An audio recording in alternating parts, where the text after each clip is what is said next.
In the winter season, around December 25th, the people celebrated the winter solstice. And so the winter solstice would come about somewhere from December 21st all the way to around January 6th or so.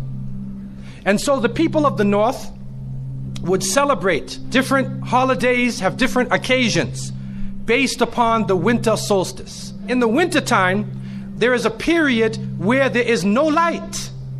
You are literally in darkness 24 hours of the day. And this stretches for a period of time. Now, could you imagine if you're living in Alaska or living in Canada or living in Norway and you don't have central heating and the cold is outside? It's darkness around you. People are dying from disease.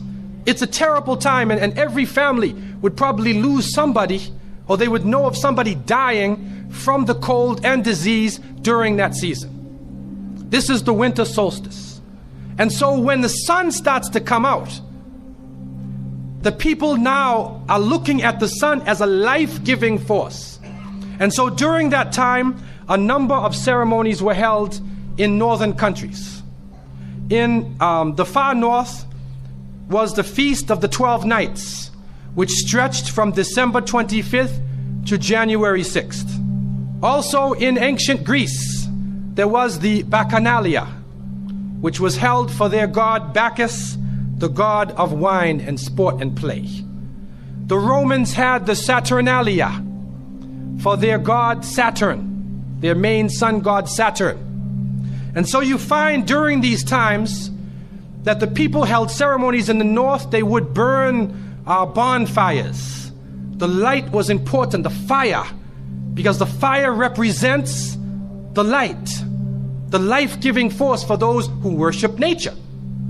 Also in the north, they recognized that there was one tree that despite the cold would still remain alive, the evergreen tree, the fir tree. And so in some cases they would take this fir tree, believing that there was powers of life within the tree, and they would put it in their homes, set it there and put a light on the top of it, or burn them in the front, or they would make mistletoes and put them over their doorways, a type of what we would call ta'weez or tamima. It is an amulet, and they would hang the amulet over their doors, hang the amulets in their home, hoping that this fir tree, that this so-called life-giving force would protect them from the danger of the winter. And so their ceremonies developed around this. And this went on for hundreds of years. We also find in the ancient northern countries, and the Druids of the north, they carried out special ceremonies surrounding the mistletoe and surrounding the fir tree and the beliefs, and they would meet within circular areas. And they had a secretive cult that spread throughout the far northern countries. One of the interesting individuals, and you can look this up if you can find it in the dictionaries or encyclopedias, is a man called Mithra or Mithras. This is a very mysterious character. And when you look at history, you find that this individual called Mithra was born on December 25th. His day of the week was the 7th day of the week, that we still call Sunday. He was supposed to be the son of the sun god himself, and they had a special sacrament made up of bread and wine, and they would make this drink during this time, and supposedly he died for the sins of the people. Sounds familiar, doesn't it? But when you try to find Mithra or Mithras in the encyclopedias, they, through state intervention, erased the name. Why is this? That is because after the time of Jesus, Isa alayhi salam, when the message began to spread and they went north, and you'll see within historical writings that Barnabas, one of his disciples, met a man named Saul or Paul, who later called himself Paul. Paul said he saw Jesus on the Damascus road, and he went to the disciples, but the disciples turned against Paul.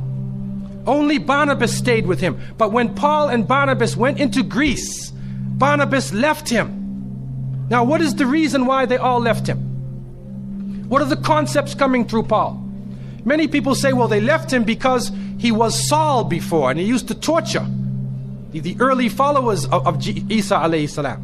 But also you can see, and if you look at present day Christianity, that most of the concepts of the Trinity, of the blood sacrifice, the original sin, and most of the concepts which relate to more than one God are coming through Paul.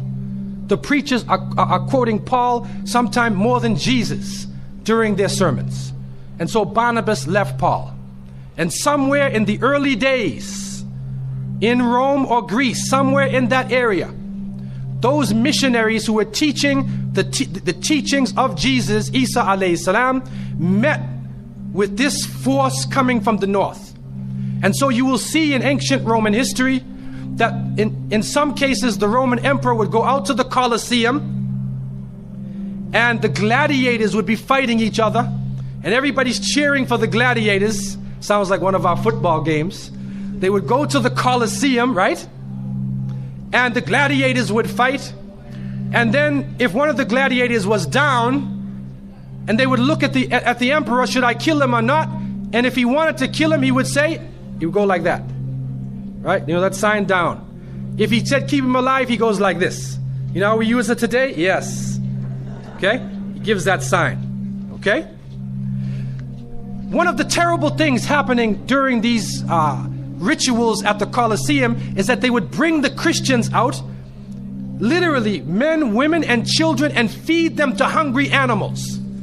They would take a hyena or a wolf or a lion and get it hungry and crazy and beat it and throw raw meat at it and then send it out on the people, and they would literally cheer and watch as the animal ripped the bodies apart.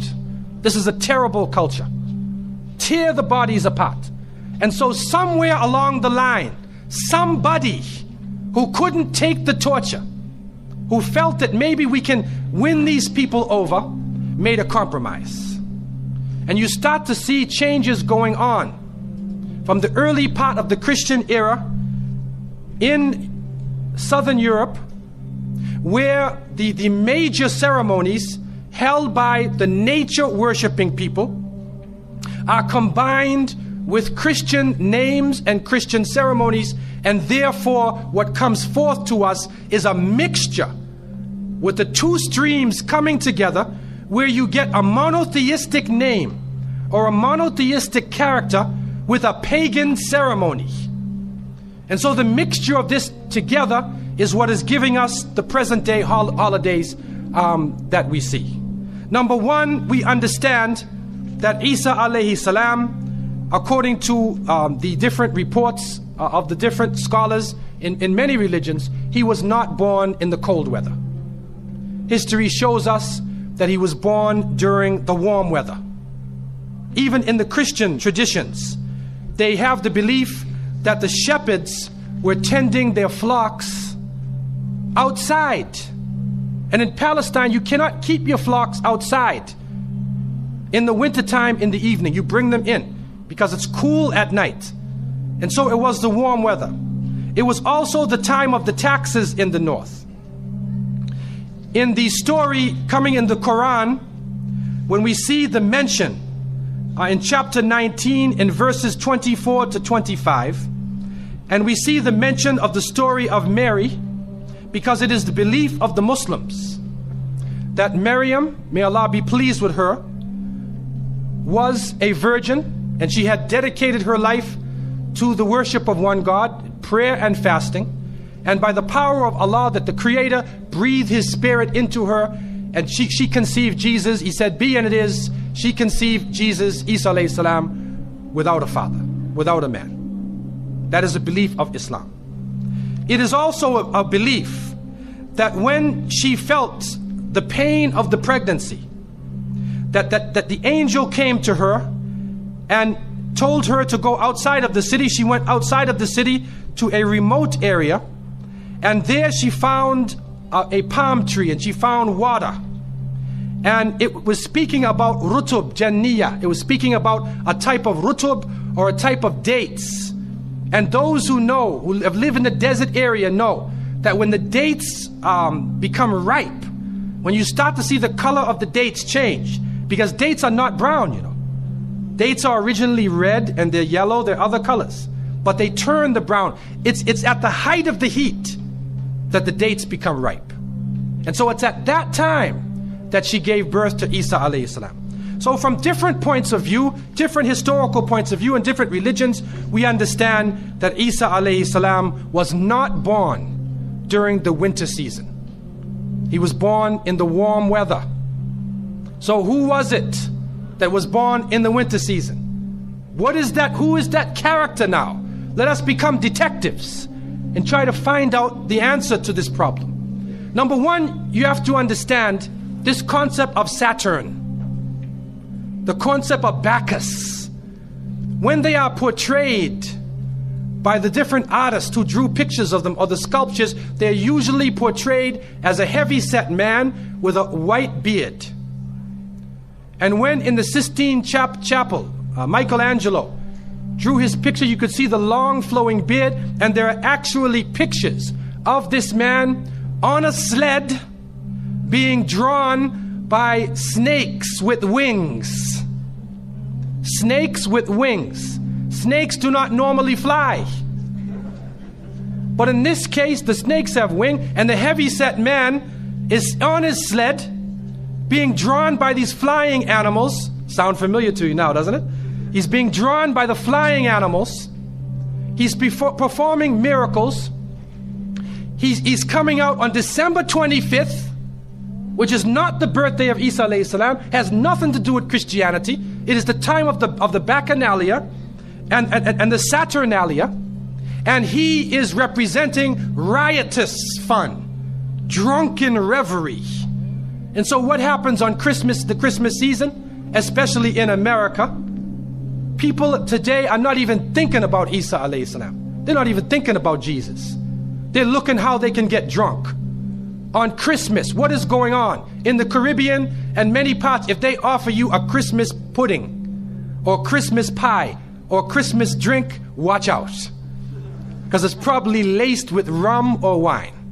That's the spirit of the season. Now, this riotous occasion that was going on went so far that the Christian church banned it. And the Church of England, according to historical sources, actually banned it all the way to 1647. It was prohibited in England to celebrate Christmas because they saw Christmas as being a pagan holiday. This is an official position taken by the Christian church, the Church of England, who were known at that time as Puritans. What happened was an individual was superimposed. A name was superimposed. We hear about the name of Saint Nicholas. Saint Nicholas. Now, Saint Nicholas himself is actually coming from the ancient writings of Beowulf. And in these writings, which are done in the Scandinavian region, we find the name Nick or Nickel or Nicker. He was known as a demon, the demon of the north. He was known as the evil spirit of the north, the name of Odin, the evil principle. And so in Germany and in many of the northern countries, the people actually looked upon this so-called Saint Nick as being an evil force, and they would tell their children in the wintertime, don't go outside, because if you do, Nicholas will come along, Nickel will come along, he'll capture you, put you in his bag, and take you away. And so they used it as a negative concept. In Isaiah, in what is left of the Bible, in chapter 4, in 14:13, the devil is known as the prince of darkness. And it is an understanding that his throne, the seat of his power, is in the north. Somewhere in the north is the seat of power of this evil. And so the Germans also, when they depicted this Nicholas, or this Pelsnickel, as they would say, Pelsnickel in German, it means a furry devil. When they depicted him, they depicted him as a man with red fur. He had red fur coat. And his base was in the north, and he was the essence of evil. And the Church of England till 1647 took the position that this celebration could not go on. So what we are actually seeing is that the Christmas occasion was actually the time of evil. It was the time of the belief in the Saturnalia and the Bacchanalia. And because of this, they shifted the occasion to New Year's Eve. They shifted all of their feelings and their merriment and their evil to New Year's Eve. Now, before we go to that, looking back at Christmas, what is happening now in Christmas season? I don't know what goes on in Miami, but in the northern cities, on Christmas occasion, they put lights around and Santa Claus parades. Do you have a Santa Claus parade here? They have Santa Claus parades, and St. Nicholas is outside and he's in the streets and everybody's talking about St. Nicholas, and the poor children are taught that St. Nicholas is going to come down your chimney. Most people don't have chimneys in Miami anyway, but a 350-pound man is going to come down your chimney and bring you presents and keep his clothes white and red, and go to all of the homes in the area and put presents in your stockings and put presents under your tree, and then fly back out into space. And the father, the poor father who sweat and toiled all year to get you the presents, gets no credit for the present given to the child. St. Nicholas comes down the chimney, gives you this present, flies off into the night. And many of us were raised thinking, believing in this. Some of us would sneak into the night and look and see our father putting the present under the tree. We knew what he was doing anyway. But you went along with it, and the people say, well, you know, it's Christmas. Don't you like to have fun? You want to stop the children from having fun? What kind of people are you? But what are you teaching the children? You are using the name of Jesus, using the name of Isa alayhi salam, and you are using a figure who historically is the devil.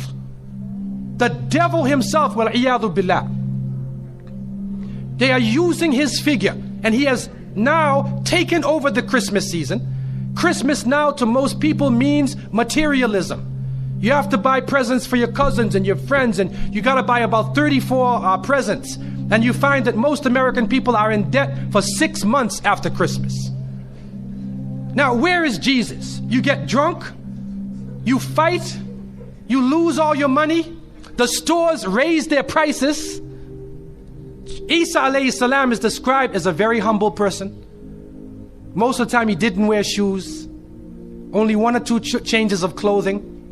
A very simple person, eating very simple food, fasting most of the time. You see what is going on? There are 2 streams now, a stream of polytheism, a stream of monotheism, and now the polytheism, the materialism, is overtaking the monotheism and standing in the way and taking over our society. And some foolish Muslims coming along from outside of in their country say, well, I just want to be an American. I want a tree too. So I said, one of the brothers said he had a Christmas tree in his house. He came for. I said, brother, do you know what the tree stands for? He said, no. Okay, I'll get a palm tree with dates. I'll make it halal, a halal Christmas tree. But brother, you have to understand what it means. You have to understand what it means. Number one, the Prophet ﷺ, when he spoke about, he talked about ar-ruqya, wa tama'im, wa tiwala. He said all of these things are shirk. That if you hang amulets thinking that this ta'weez or this amulet is going to protect you from something, then you are actually giving power to the creation of Allah and taking it away from the Creator. If you think that by making some spells, going to a magician and asking them to put a spell on someone, you want to get married, so you go to the Sahir and say, put a spell on Ali, I want to marry him. Put a spell on Zainab. What kind of marriage are you going to have if you go to the magician?